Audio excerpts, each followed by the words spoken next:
성경에 이르되 누구든지 그를 믿는 자는 부끄러움을 당하지 아니하리라 하니 유대인이나 헬라인이나 차별이 없습니다. 한 분이신 주께서 모든 사람의 주가 되사 그를 부르는 모든 사람에게 부요하시도다. 누구든지 주의 이름을 부르는 자는 구원을 받으리라. 그런즉 그들이 믿지 아니하는 이를 어찌 부르리요? 듣지도 못한 이를 어찌 믿으리요? 전파하는 자가 없이 어찌 들으리요? 보내심을 받지 아니하였으면 어찌 전파하리요? 기록된 바 아름답도다. 좋은 소식을 전하는 자들의 발이여 함과 같으니라. 그러나 그들이 다 복음을 순종하지 아니하였도다. 이사야가 이르되 주여, 우리가 전한 것을 누가 믿었나이까? 그러므로 믿음은 들음에서 나며 들음은 그리스도의 말씀으로 말미암았느니라. 그러나 내가 말하노니 그들이 듣지 아니하였느냐? 그렇지 아니하니 그 소리가 온 땅에 퍼졌고 그 말씀이 땅 끝까지 이르렀도다 하였느니라. 그러나 내가 말하노니 이스라엘이 알지 못하였느냐? 먼저 모세가 이르되 내가 백성 아닌 자로서 너희를 시기하게 하며 미련한 백성으로서 너희를 노엽게 하리라 하였고, 이사야는 매우 담대하여 내가 나를 찾지 아니한 자들에게 찾은 바 되고 내게 묻지 아니한 자들에게 나타났노라 말하였고, 이스라엘에 대하여 이르되 순종하지 아니하고 거슬러 말하는 백성에게 내가 종일 내 손을 벌렸노라 하였느니라. 오늘 로마서 10장 후반부 함께 살펴보도록 하겠습니다. 로마서는 바울이 로마 교회에게 보낸 편지입니다. 사도들 없이 형성된 로마 교회에게 복음이 무엇인지 전하는 것이 로마서입니다. 복음은 모든 믿는 자들에게 구원을 주시는 하나님의 능력이 되어집니다. 이 구원은 죄로부터의 구원, 하나님의 진노와 심판으로부터의 구원입니다. 모든 사람들은 삶의 고난의 문제, 시련과 환난과 질병, 나아가서 죽음의 문제를 해결하고 싶은 욕구가 있습니다. 고대 사회에는 자연의 피조물들을 우상으로 섬기며 그 우상에게 열심히 전하고 그 신들의 마음을 사게 되어지면 고난도 없어지고 소위 복을 받고 질병도 사라지고 치유되어지고 더 나아가서 극락왕생하는 그런 신앙을 갖게 되어졌죠. 이것을 성경은 우상숭배라고 이야기합니다. 현대에는 우상숭배자들이 많이는 없지만 자연을 대상으로 연구하여 탐구하는 과학이 우상의 자리를 거의 대부분 차지하고 있습니다. 그래서 과학지상주의라고 하는데요. 과학이 발전하고 과학의 힘을 쓰면 모든 고난의 문제를 해결하고 질병도 정복하고 나아가서 죽음의 문제도 해결할 것이라는 신앙적인 모습을 가지고 있습니다. 과학은 우리의 삶을 편리하게 해줄 수 있겠지만 우리의 삶의 고난의 문제, 죽음의 문제를 해결할 수 없음을 우리가 또 다 알고 있죠. 또 신앙을 가진 사람들, 소위 하나님을 안다고 하는 사람들도 이 고난의 문제를 해결하고 시련을 예방하고 또 질병을 해결하는 방법으로 율법을 사용할 때가 많이 있습니다. 하나님의 말씀을 잘 지키면 복 받고 잘 못 지키면 벌 받고 또 잘 지키면 하나님이 복 주시고 또 질병도 사라지고 이런 생각을 하죠. 더 나아가서 예수를 알고 하나님 안에 있음에도 불구하고 율법을 잘 지켜야지 하나님께 봉사 열심히 하고 충성해야지 천국 가서 더 큰 상급 받는 이런 신앙이 우리 안에 깊이 내재되어 있습니다. 그런데 이 우상숭배, 율법주의 또 한 가지가 도덕주의죠. 착한 일 하면 복 받고 나쁜 일 하면 벌 받고 착한 일 많이 하면 천당 가고 나쁜 일 하면 지옥 가고 이런 일반적인 사람들의 양심에 있는 도덕적인 기준으로 삶을 살아가려는 사람들이 있습니다. 이것을 도덕주의라고 합니다. 그래서 모든 사람들은 우상숭배든 도덕주의든 과학지상주의든 율법주의든 어쨌든 자기의 삶에 나타나는 고난을 해결하고자 몸부림치며 살아갑니다.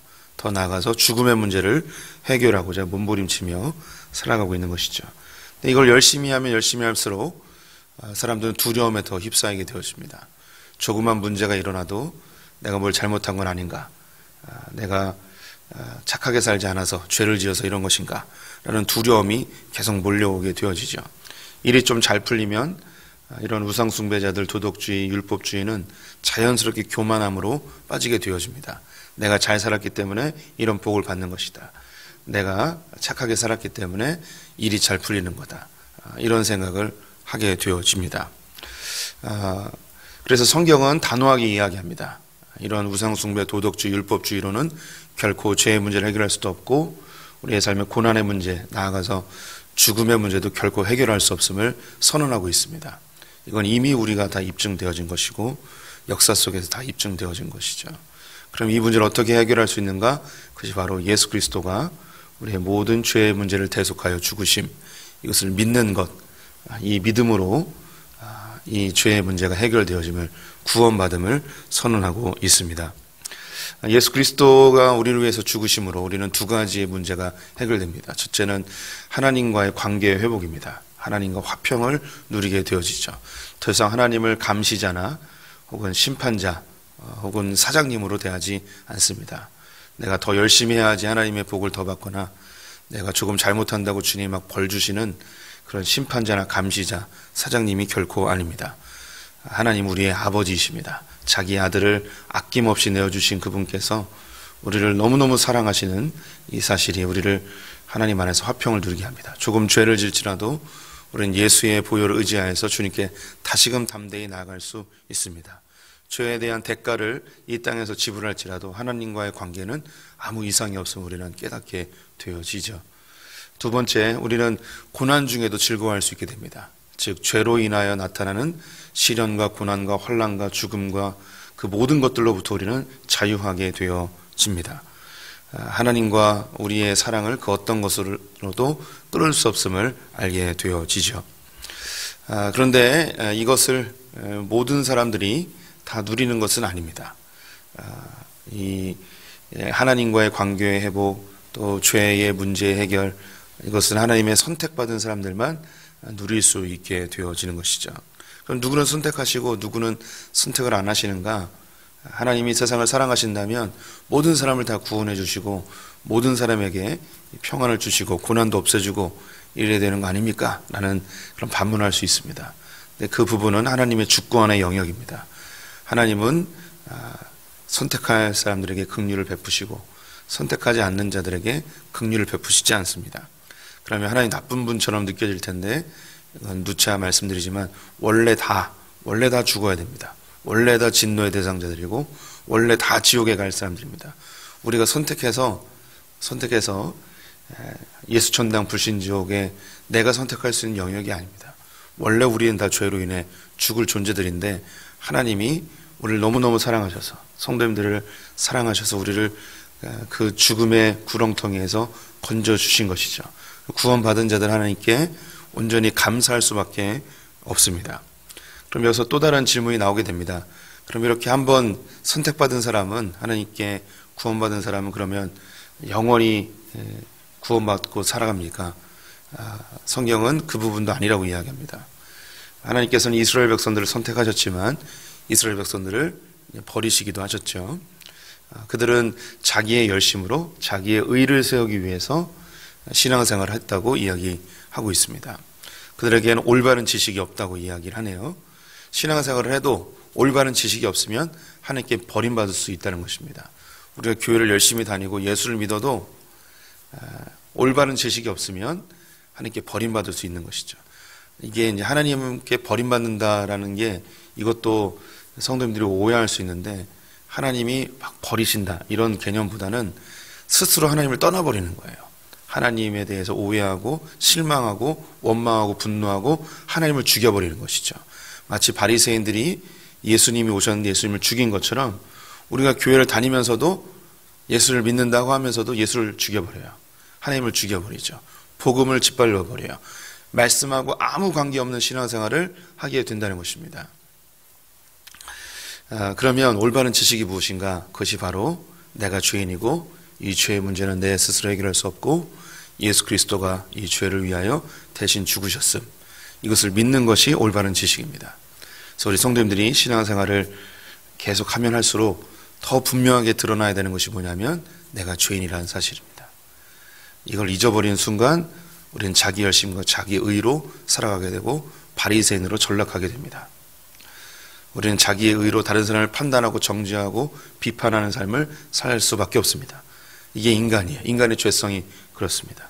내가 뭔가 열심히 해서 하나님께 복을 더 얻으려고 하고 하나님께 대가를 기대하고 하나님께 보상을 원하는, 만약에 내가 원하는 대로 되지 아니하면 하나님께 원망하고 하나님께 분노하고 하나님을 쓸모없는 분으로 취급하고 심지어 하나님을 저주하면서 교회를 떠나버립니다. 우리 이런 사람을 수없이 많이 봤습니다. 교회 내에서 뭔가 좀 열심히 하고 하나님께 열심히 기도하였는데 문제 해결이나 소원 성취가 되지 않았을 때 하나님이 안 계신 것처럼 하나님의 갈기갈기 찢어버리고 떠나버리죠. 하나님에 대해서 오해하는 거예요. 그런 사람들이 소위 요즘에 안티 크리스찬이 돼서 교회를 공격하고 교회를 비난하죠. 자기 의에 충만하여서 교회를 정죄하고 판단하고 모든 교회가 쓸모없는 것처럼, 모든 목회자가 악한 것처럼 그렇게 단죄해버리는 사람들이 너무나 많습니다. 요즘은 그런 안티 크리스찬들 중에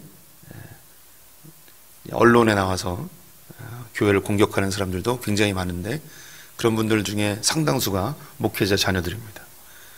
교회 안에 오랜 세월 동안 머물러 있었지만 하나님을 전혀 알지 못하고 자기 의로, 자기 열심으로 했다가 그것이 다 무너져 내리고 하나님을 저주하고 주님을 죽이는 삶을 살아가고 있는 것이죠.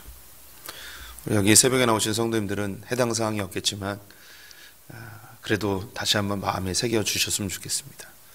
우리가 신앙생활을 하면 할수록 결국 드러나야 되는 게 뭐냐면 내가 죄인이라는 사실입니다. 주 앞에 그 어떤 것도 자랑할 수 없고 그 어떤 것도 내세울 수 없는 철저하게 죄인이라는 사실을 우리가 끊임없이 깨닫게 되어질 수밖에 없습니다. 신앙생활의 결국 그 종착점은 뭐냐면 주님, 나는 아무것도 할 수 없습니다. 주님 나를 구원해 주십시오. 이 사실 하나로 귀결이 되어질 수밖에 없습니다. 그래서 오늘 헬라인이나 유대인이나 차별이 없이 주의 이름을 부르는 자는 구원을 받는다라고 이야기하고 있습니다. 누구든지 주의 이름을 부르는 자는 구원을 받으리로다. 이 주님의 이름을 부른다는 것, 지난 시간에 말씀드렸는데, 주님의 이름을 부른다는 것이 지금 저는 죄인입니다, 저 좀 살려주세요, 이 말이 주님의 이름을 부른다는 거예요.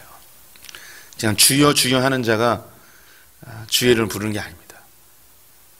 바리새인들도 종교 지도자들도 다 주여 주여 했습니다. 그런데 예수님이 그랬죠. 내가 너를 모른다. 주의 이름을 부른다는 것은 저는 죄인입니다, 저 좀 살려주세요, 이 말이 주의 이름을 부르는 것입니다. 평생 이 땅을 사는 동안 주님의 은혜를 간구하는 우리 소풍의 성도님들 되시기를 주님의 이름으로 축원드립니다. 근데 여기에 그 바울이 이 구원에 대한 신비를 잠깐 이야기해 주고 있어요. 14절 15절에 보면 그런즉 그들이 믿지 아니하는 이를 어찌 부르리요, 듣지도 못한 이를 어찌 믿으리요, 전파하는 자가 없이 어찌 들으리요, 보내심을 받지 아니하였으면 어찌 전파하리요, 기록된 바 아름답도다 좋은 소식을 전하는 자들의 발휘함과 같으니라. 이 주님의 이름을 부르기 위해서는 누군가로부터 들어야 되고, 이 주님의 이름을 전파하기 위해 누군가 가서 얘기해야 되고, 그리고 주님의 이름을 전파하도록 누군가 보내셔야 된다는 것입니다. 이것은 보내는 분은 하나님이시고 전파하는 자는 복음의 전도자들일 수도 있고 구약에서는 선지자들일 수 있고 오늘 이 로마서를 쓰고 있는 바울과 비롯하여 사도들일 수 있습니다. 그래서 이런 보내는 분과 그리고 전파하는 사람과 그리고 듣는 자가 있어야지 이 복음이 순환이 되는 것이죠. 그런데 이게 하나님의 신비예요. 우리 성도님들이 이 대한민국의 이 20세기, 21세기에 태어나지 않았다면 예수 이름을 들을 수가 없습니다. 이 하나님의 주권과 하나님의 역사인데요, 한 영혼을 어디에 보낼 것인가, 이게 바로 하나님의 주권입니다. 복음을 들을 수 있는 환경과 상황 속에 그 영혼을 보내는 거죠. 우리 성도님들이 100년 전에 태어났다면 복음을 들을 수 있는 기회가 거의 없습니다. 또 이 21세기에 태어났을지라도 이 대한민국 땅이 아니라 저 이슬람권이나 저 북한이나 이런 데 태어났으면 복음을 들을 수 있는 기회가 전혀 없는 것이죠. 또 어떤 영혼들은 믿음의 부모님 밑에서 태어나도록 하나님께서 주권하십니다. 그 영혼이 불교 집안이나 심지어 이단 집안에 태어났으면 예수를 듣거나 믿을 수 있는 기회가 전혀 제공되지 않는 것이죠. 이것은 우리가 선택할 수 있는 영역이 아닙니다. 하나님의 주권이죠. 이게 신비입니다. 왜 누구는 선택하고 누구는 선택하지 않고 이렇게 의문을 갖는 분들이 있을 텐데 이 안에 깊은 하나님의 신비와 주권이 숨겨져 있는 것이죠. 그러면 또 이런 그 생각을 할 수 있습니다. 우리가 또 그렇게 열심히 전했는데 또 전도도 하고 예수를 믿게끔 하였는데 안 믿는 사람도 있지 않습니까? 하나님의 주권이면 모든 사람이 다 믿거나 혹은 내가 전하지 않아도 다 알아서 교회에 와야 되고 그렇게 주님이 다 알아서 해주시면 좋을 텐데 왜 그렇게 안 하십니까? 라는 생각이 들 수도 있어요. 하나님은 전도에 미련한 것으로 하나님의 그 영광을 우리와 함께 나누길 원하십니다. 그래서 아름답도다 좋은 소식을 전하는 자들의 발이여 함과 같으니라. 그래서 하나님은 하나님이 직접 전하실 수도 있고 하나님이 직접 변화시킬 수도 있지만 하나님께서는 전하는 자들, 하나님께서 보낸 자들, 이 복음의 기쁜 소식을 전하는 그 사람들을 칭찬하시면서 전도에 미련한 것으로 이 복음을 계속해서 끊임없이 전달하고 있습니다. 그래서 여기서 이제 또 다른 질문이 형성이 되어지기도 합니다. 근데 저는 들은 적이 없는데요. 저는 이 복음을 들은 적이 없습니다. 하나님, 나에게 이걸 좀 듣게라도 해주셔야 되는 거 아닙니까? 라고 이렇게 반문하는 사람이 있을 수 있습니다. 그래서 18절에 인용구를 보면 그 소리가 온 땅에 퍼졌고 그 말씀이 땅끝까지 이르렀도다. 이렇게 반문하는 사람들에게 바울 사도가 하나님의 말씀을 인용해서 이사야 말씀을 인용해서 이야기를 시편 말씀을 인용해서 전달을 하고 있습니다. 복음이 편만하게 전해졌다는 거예요. 이미 한국 사회는 복음이 편만하게 전해졌습니다. 이것은 하나님이 하시는 중요한 그 영적인 원리인데요. 법이 있지 아니하면 심판할 수가 없습니다. 무엇인가 심판하기 위해서는 법이 반드시 존재해야 되는 것이죠. 이것을 이 법학에서는 이 죄형 법정주의라고 합니다. 죄의 목록이 있어야지 심판할 수 있습니다. 그래서 우리 성도님들 아시듯이 주님이 언제 오시는가? 복음이 땅끝까지 전해질 때 주님이 오십니다. 네, 다른 본문들을 보게 되면 죄가 관영하일 때 하나님의 심판이 임하게 되어집니다. 복음이 전파되는 것과 하나님의 심판이 같이 움직이는데요. 복음이 땅끝까지 전해졌을 때 하나님의 심판도 임하게 되어집니다. 그 원리는 뭐냐면 법이 있어야지 심판이 임하는 거예요. 하나님께서 선언하시기를 예수를 믿는 자들은 구원을 받고 예수를 믿지 않는 자는 심판을 받는다고 하였습니다. 그래서 땅끝까지 복음이 전해져야지 하나님의 심판이 임하게 되는 거예요. 하나님께서 반드시 하나님의 복음을 땅끝까지 전파되도록 하나님이 열심을 내십니다. 그래서 그 누구도 복음을 들어보지 못했다고 변명할 수 있는 존재가 아무도 없게끔 만드신다는 것이죠. 하나님 앞에 그 누구도 변명할 수 없게끔 만드십니다. 또 다른 질문이 나오게 됩니다. 내가 듣긴 들었지만 이 복음이 너무 어려워서 내가 잘 이해를 못했습니다. 내가 잘 이해를 못해서 못 믿은 거니까 나는 책임 없습니다. 복음 자체가 너무 어렵습니다. 라고 이렇게 반문하는 사람들이 있을 거예요. 그에 대해서 19절 인용구를 보게 되면 신명기의 말씀을 통해서 이야기하는데요. 내가 백성 아닌 자로서 너희를 시기하게 하며 미련한 백성으로서 너희를 노엽게 하리라. 이 말의 뜻은 미련한 사람들도 이 복음을 듣고 믿었다. 근데 너희 똑똑한 사람들, 소위 지혜롭다고 이야기하는 사람들, 많이 배웠다고 하는 사람들, 너희들이 이것을 이해하지 못했다는 것은 변명에 불과하다라는 것이죠. 오히려 배움도 적고 미련하다고 취급받을 수 있는 사람들이 이 복음을 수용하여서 예수를 믿고 구원의 반열에 이르는 사람들이 있는데 오히려 똑똑하고 지혜롭다 이야기하고 많이 배운 사람들이 자기 지식에 취하여서 복음을 수용하지 않는 경우들이 훨씬 많이 있죠.